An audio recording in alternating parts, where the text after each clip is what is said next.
We will transport a patient to the hospital who may be non-urgent.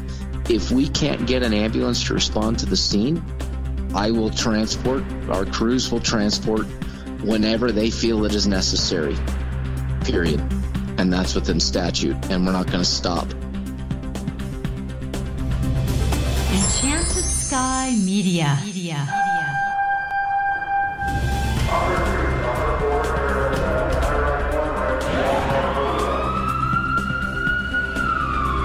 From the Federal Resources Studio, this is Code 3, the Firefighters Podcast, hosted by award-winning journalist Scott Orr. Code 3 features interviews with leading members of the fire service, discussing firefighting strategy, tactics, and other topics you need to know more about.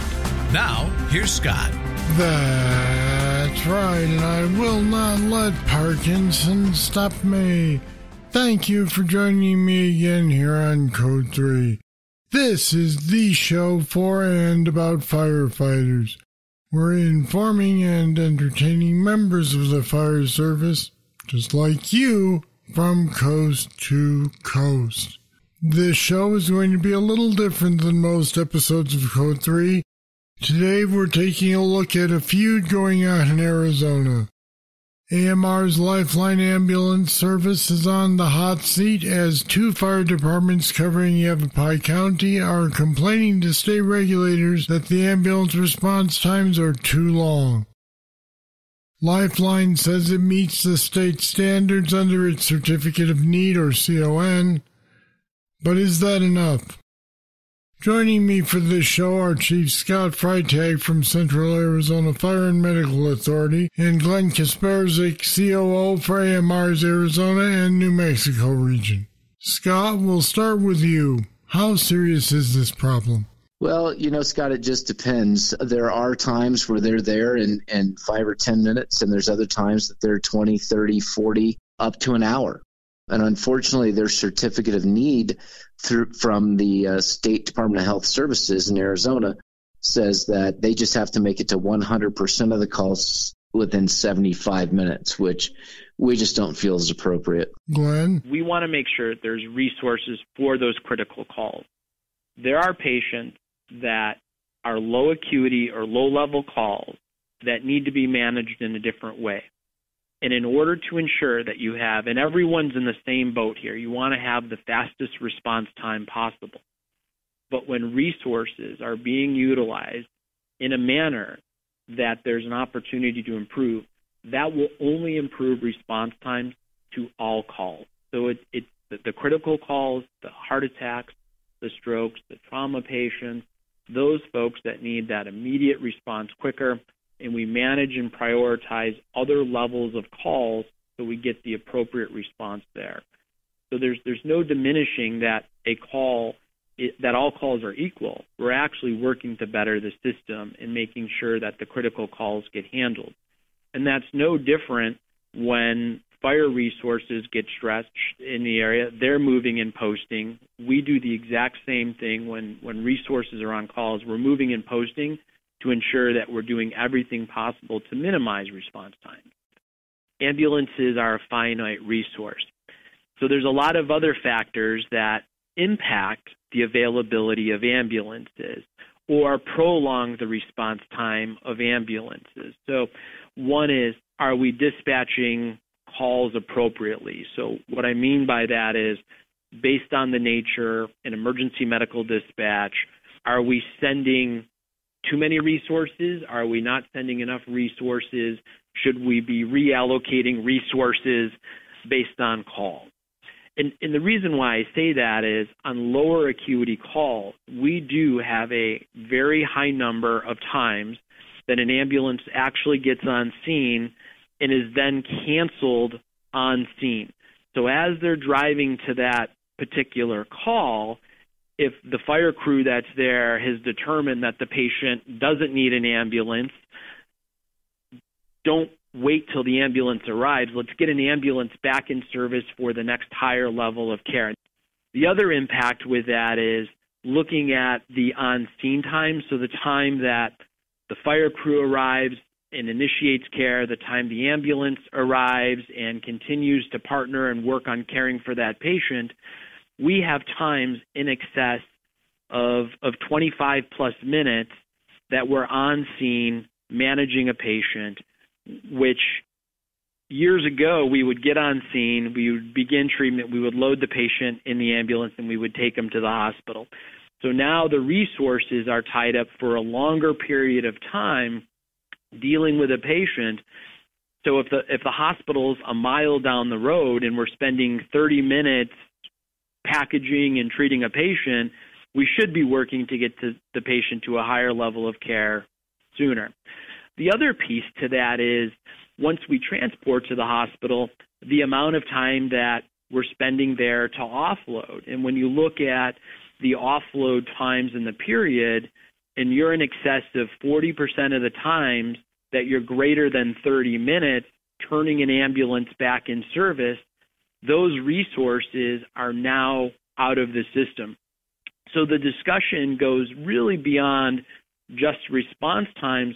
What are all of the other factors that we could work together collectively, collaboratively, looking at all the data to improve the overall emergency response system in the Quad Cities area?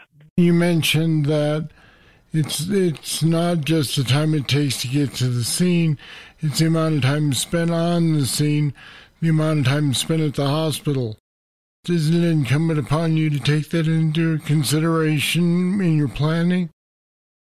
I think what's incumbent is to work with the agencies and work with the medical directors and improve that time.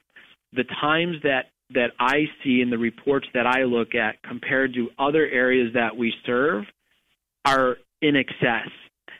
And you have to improve the system. We can't accept to say that spending 30 minutes on scene with a patient is acceptable. We can't say that spending 30 plus minutes at a hospital is acceptable. What we can fix is when we know where there are pinch points in the system and we all collectively work to improve the system. You can factor those into deployment, and certainly certain types of patients that are delivered and certain types of patients based on criticality on scene will have higher or lower amount of interaction time.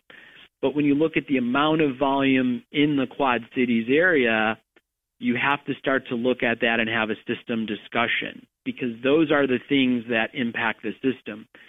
In all reality, putting more resources or adding ambulances is only one part of a fix. It's really a system approach that makes healthcare delivery to improve patient outcomes, to improve routing patients to the most appropriate facility. And that is also somewhat of a challenge in rural areas because the infrastructure is less than a system like Phoenix. And it doesn't mean that the system is bad, but you have less population.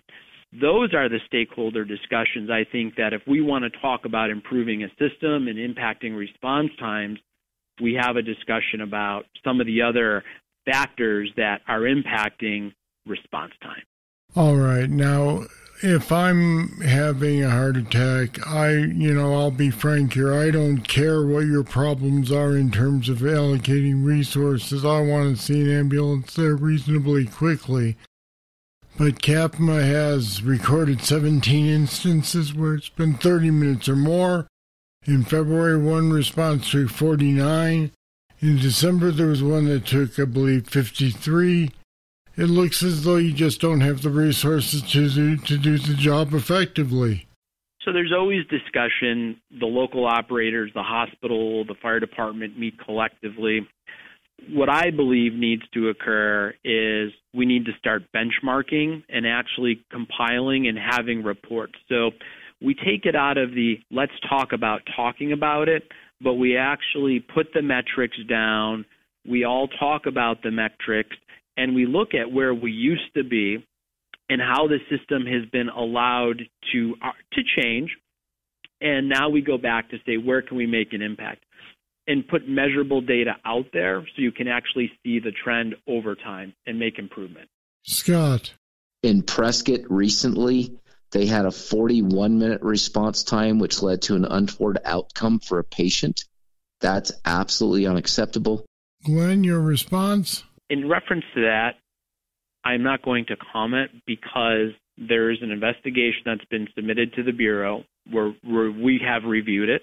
We are going to provide information to the Bureau, and I think until all of the facts can be provided, it would be a little premature to speculate or characterize what transpired on one particular call. We just had a unit, one of our units, respond to a call within the city limits of Prescott.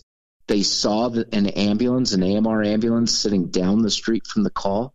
When the captain went inside, they assessed the patient. They called dispatch, gave an update. They called and asked for the response time, or the ETA, for the ambulance, and they were told 30 minutes. The captain responded back, "I see an ambulance at the end of the street." And the response back from dispatch was, "Your ambulance is coming from somewhere further away." That was a 30-minute response time. And that one, the feedback that I received from the local ops is that was a Med 2 response. They were responding. We don't have any information. I can't speak to what the captain saw or where those LLA units, but based on the feedback I have, is I don't have anything conclusive that says there was an ambulance down the road from that call. And we have AVL, and the local team reviewed it and was unable to locate unable to corroborate what the captain was indicating. I'll be back with more right after this. Federal Resources is a mission-critical solutions provider with only one goal: to empower and prepare the first responder for any threat, at home or abroad, that they are called on to respond to. Your mission is to protect and defend. Our mission is to make sure you're equipped with the knowledge and training on response techniques to current threats. We'll make sure you know the latest innovations in technology to ensure mission success every time. You look out for everyone else. Let us look out for you. Learn more at federalresources.com.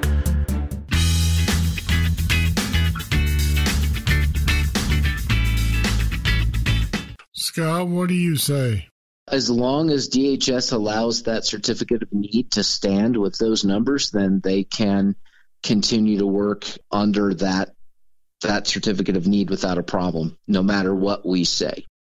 Now, it does cause problems for us besides just the extended time on the scene working a patient. Our units cannot leave. Once we arrive on scene, we can't leave until we turn the patient over to the same or higher level of care for transport to a facility, which means if we're on scene for an hour with a patient, our engine is just out of service for an hour with the patient. You know, what I'm wondering now is if your people respond to the scene, they do whatever treatment they can do and wait for a transport.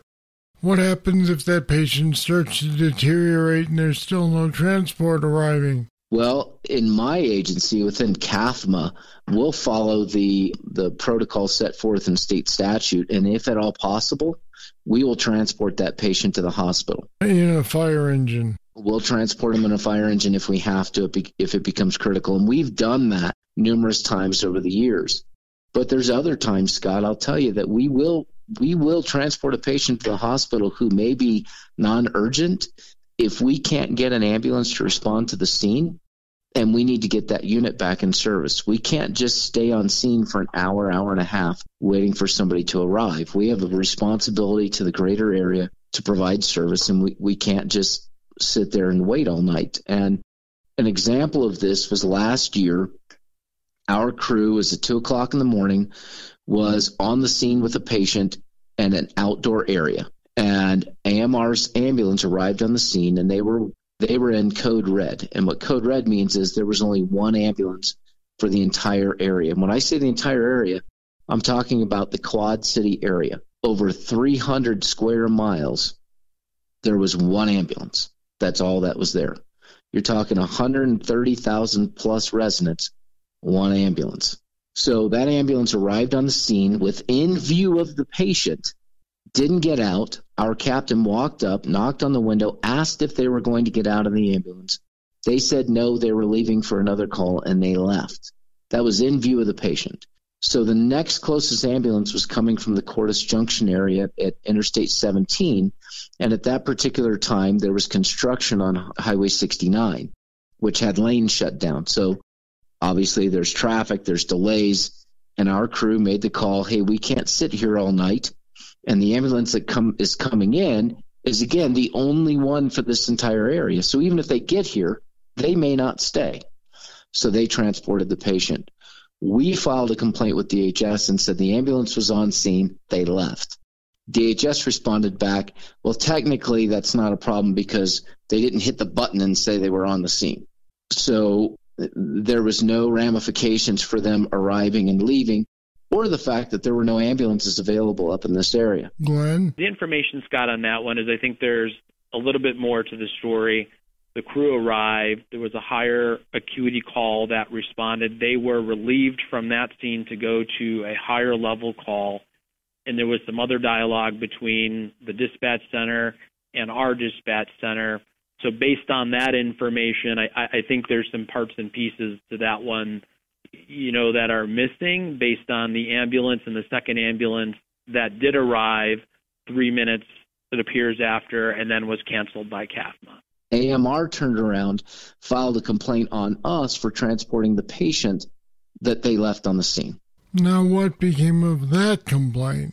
Well, DHS contacted me. I sent them a letter that basically said that I will transport, our crews will transport whenever they feel it is necessary, period. And that's within statute, and we're not going to stop.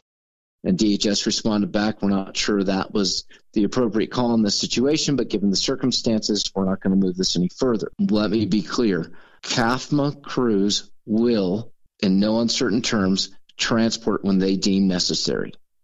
And we will not charge the patient, which is within state statute. All right, so then the obvious question is, would you like CAFMA to run its own ambulances? I think what we would like initially, Scott, is to approach DHS, file as interveners with AMR-CON, and see if we can't, one, carve out the geographic boundaries of the towns and cities within the Prescott Basin. So the first approach is set a better standard of response times and carve out geographic boundaries, and then require AMR to meet those. Now, that requires us all, and that means elected officials from all the communities in this area, as well as CAFMA Fire and Prescott, to file as interveners in their CON process. The other thing I would like to do is maybe visit with other private ambulance services in the state and see if any of them would like to put in or file as interveners and see if they would like to try to get a CON up in this area. I think if we cannot come to some sort of an agreement with Department of Health Services and with AMR or with another company to provide service up here, then I think the option needs to be considered. The question in our area is, what does the public want? Because politically, in Yavapai County especially, there's a lot of concern for public versus private, and that's how they couch the argument. It's not patient care, it's public versus private. We're focused as a fire department on patient care. That's our concern. So the question for the community would be, what service level do you want? Here's what you're getting. Here's what we're seeing. Do you want that, or do you want us to do something more? Now, ideally, if we had a CON, what would happen is that a private provider would still provide services in this area. We would have additional resources in the area between CAFMA and Prescott as far as ambulance service. We, as the fire department, would solely be focused on 911 transport and not interfacility. And then the private provider would not only do interfacility, but provide backup to our units.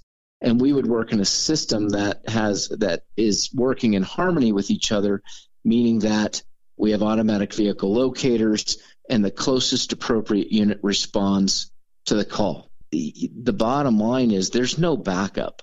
So if you have one ambulance service and they're the only ones that can operate in this area, there's no backup. Now, what DHS will tell you is every ambulance service has to have a backup.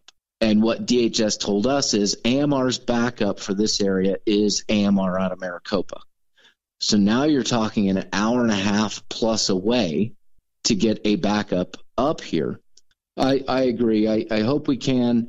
The intent is to get people together as kind of a coalition, go to the state, and say, here's what we believe are appropriate response times. And we'll look at national response time standards. We understand that an ambulance isn't held to the exact same standard as a fire engine, because when the fire engine leaves the call, they generally go back to the station. When the ambulance leaves the call, they generally go to the hospital, which means a longer downtime. So we understand that response time standards for ambulances should be slightly longer than those for a fire engine. But we do believe that they should be measured at the 90th percentile, not the 70th.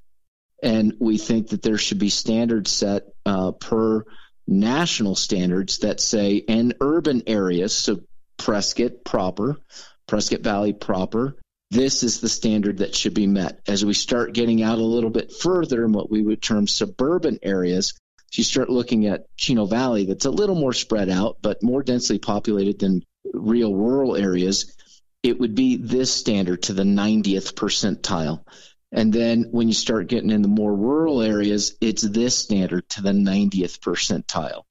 And that fits national models. What we have in the CON today for AMR LifeLine under the Arizona Department of Health Services does not fit that standard.